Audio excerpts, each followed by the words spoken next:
हे बघा, त्यांना पहिल्यापासून संरक्षण आहे. ज्या पद्धतीने मीडियावरती सगळ्या गोष्टी येतात किंवा प्रॉपर्टीचा ज्या खुलासा होतोय किंवा एखादा बाहेरच्या देशातून जेव्हा सिम कार्ड येतं तो तुम्ही हे लक्षात ठेवलं पाहिजे की त्यांचे कॉन्टॅक्ट कुठपर्यंत आहेत. अटक व्हायला उशीर झाली, अटक झाल्यानंतर सुद्धा जे काय कट कारस्थान आहे त्याच्यामध्ये अजून सुद्धा नाव घेतलं नाही. म्हणजे मी सुरुवातीपासून एकच गोष्ट सांगतोय की एक तर मास्टर माइंड म्हणून ते आहेत आणि दुसरं त्यांना संरक्षण धनंजय मुंडे साहेबांचं भेटते स्पष्टपणे दिसून येतं ना तुम्हाला हा म्हणजे वाल्मिक कराडाचे हात एवढे वरच्यापर्यंत असतील हे तुम्हाला असं वाटतं. ज्या पद्धतीने ते सरेंडर होतात, ज्या पद्धतीने प्रशासनाला समोर जातात, सरेंडर झाल्यानंतर त्यांच्या अंगावरचं तसंच गामजा तो हातात दोरे तसेच त्यांना लॉकअप मध्ये ट्रीटमेंट भेटते. फक्त त्यांच्यापर्यंत तपास आला की थांबतो. हा विषय तर पूर्ण महाराष्ट्र बघत आहे ना. मनोज जरांगे पाटलांनी शंका व्यक्त केली की जी संपत्ती विदेशात त्यांची नाहीच आहे.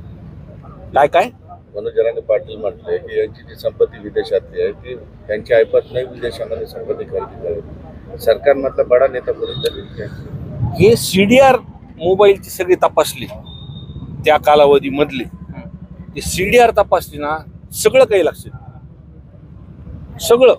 त्यावेळेस प्रशासनाला कोणी फोन केले होते, तुम्ही प्रॉपर्टी संदर्भातला सुद्धा जो काही विषय तुम्ही निघतोय त्याच्या ट्रान्झॅक्शन वर पण तो सगळं लक्षात येईल ना.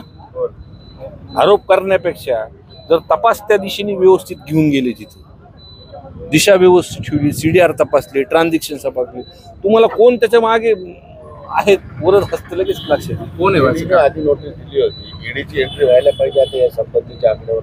हो, व्हायला पाहिजे ना. ज्या पद्धतीने संपत्ती बाहेर येते, ज्या पद्धतीने येते त्या पद्धतीने व्हायलाच पाहिजे तपास. बरं, ह्या संपत्ती कुणाची असावी असं वाटतं तुम्हाला विदेशात? तुम्हाला काही शंका वाटते घ्यायचं?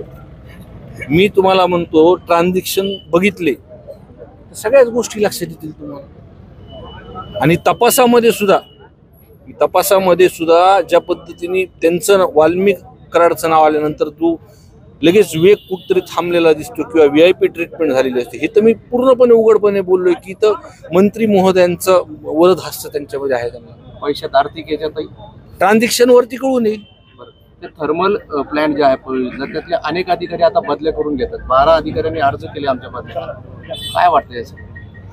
हे बघा, तो जो काही तिकडचा विषय तिथं आहे आणि त्या भागातल्या लोकांना सुद्धा मी बहुत चर्चा केलेली आहे.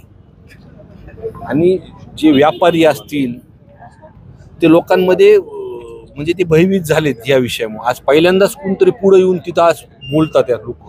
ह्याच्या आधी कधी पुढे येऊन तिथं बोलले नाही आणि हे प्रकरण पुढे आल्यामुळेच बाकीचे लोक तिथं बोलतात.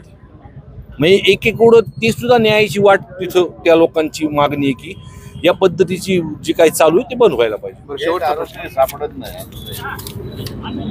एक आरोपी अजून सापडत नाही, तुम्ही तपासावर शंका व्यक्त करता. हे बघा, पोलीस प्रशासनाने जर ठरवलं